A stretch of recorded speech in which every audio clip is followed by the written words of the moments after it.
是把 DC 的小丑竟然被网暴了，而网暴的原因竟然是说他长得丑。不过不是希斯莱杰，不是花金凤，不是莱托，也不是卡梅隆，而是新编里的巴里·基奥恩。虽然巴里扮演的小丑没有在正片里登场，但是在删减片段里面，我们还是可以看到他扮演的小丑。这位小丑近日在接受一段播客采访时，提到了自己这几年在经历的网暴事件。从他和萨布丽娜 AKA 酱妹分手之后，他就陷入了铺天盖地的网络攻击中，而矛头大多指向了他的外貌。其实他和酱妹恋爱开始的时候就已经有很多恶评了，从配不上到各种人身攻击，各种类型的话都有。巴里在采访中说道，网上有很多关于我长相的攻击，这已经超出了我能承受的范围，每个人都会经历这些，但他让我开始退缩，让我变得封闭，让我变得不再想去参加活动。我非常诚恳地说，这已经成为了一个问题。巴里说他已经远离了社交媒体，但偶尔在首映或者活动结束后，还是会忍不住上网看看大家的反应。不幸的是，他看到大部分的网友反应都是不太友好的。那么巴里是如何应对这种情况呢？他说，我会躲起来，我会因为这些事情而避免去一些地方。他还担心对自己外貌的焦虑会影响到他的事业。巴里表示，当这种情绪开始渗入你的艺术创作时，它就成了问题，因为你甚至不再想出现在镜头前。巴里还担心，万一年幼的儿子长大以后看到这些网络评论会怎么想。他会这样担心是因为有些网友会直接上门骚扰他的奶奶和儿子，甚至会敲他奶奶的门，坐在他儿子的房门外恐吓他们，真的有些过分了。巴里这次在播客里谈论到自己的心理状态，是一次公开的勇敢的示弱。他认为网络霸凌真的是一个无法直视的问题，不管他是在博同情还是秀人设，这些话听起来是挺揪心的。毕竟巴里是一个十分优秀的演员，在《圣母之死》和伊林舍林的《暴躁女妖》里都有过极其优秀的演出，这几年不少大 IP 里面也有过他的演出，比如漫威之前破盖的永恒族，今年还有和吉利安·墨菲一起演出的《浴血黑帮》电影版，锤哥班纳一起的《洛杉矶劫案》。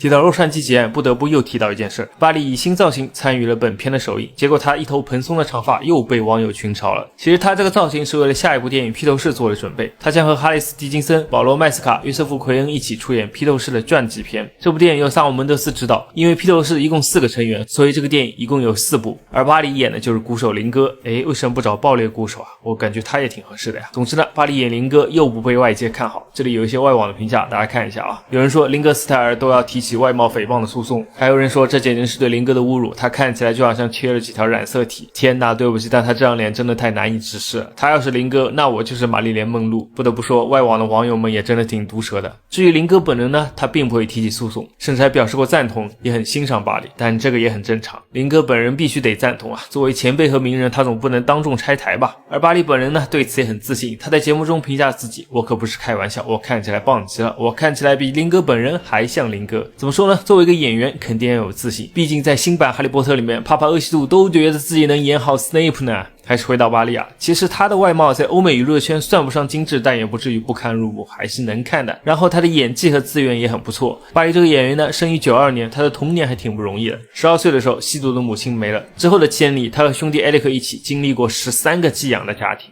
天哪，就这样他都没有被斩杀，真的是很小丑了。接着在18岁，他参演了个人的首部电视剧《爱恨两边缘》的第1季，之后虽然没有大火，但也片约不断，几乎每年都有新电影上映，比如诺兰的《敦刻尔克》，还有刚才提到的《圣路之死》，他和科林·法雷尔、尼可基德曼一起主演的。因为本片呢，他还获得了美国独立精神奖的最佳男配角的提名，之后也演过不少作品，比如美剧《切尔诺贝利》。而真正让他走红的是2023年的电影《萨特本》，也是在那一年和酱妹恋爱，可能就是因为和酱妹的爱情被网友群嘲，真的是欲谈酱妹必成压力啊。其实在好莱坞，因为外貌而被网暴的演员真的不少，甚至还有人因此退网，比如最后生还者的女主，还有我刚才提到的斯内格教授，他甚至还受到过死亡威胁，但是他本人真的很自信。但是斯内格我是真的接受不了，而巴里我看看真的还行，尤其是他演的角色本身很多也不是什么俊男的设定，而他演的小丑呢牺牲很大，其实演的也挺好的，很可惜被删掉了。哦对了，在新蝙蝠侠上映的那一年，巴里因为醉酒被逮捕过，但是小丑戏份的删减和他被捕并没有什么关系，可能是因为他这个角色和谜语人在那部电影里面有一点点相似吧。而接下去呢，新蝙蝠侠2里面的反派据说是冬兵和寡姐扮演的双面人夫妇了，如果没有小丑真的太可惜了，毕竟没有 Joker 哪来的 Batman 啊。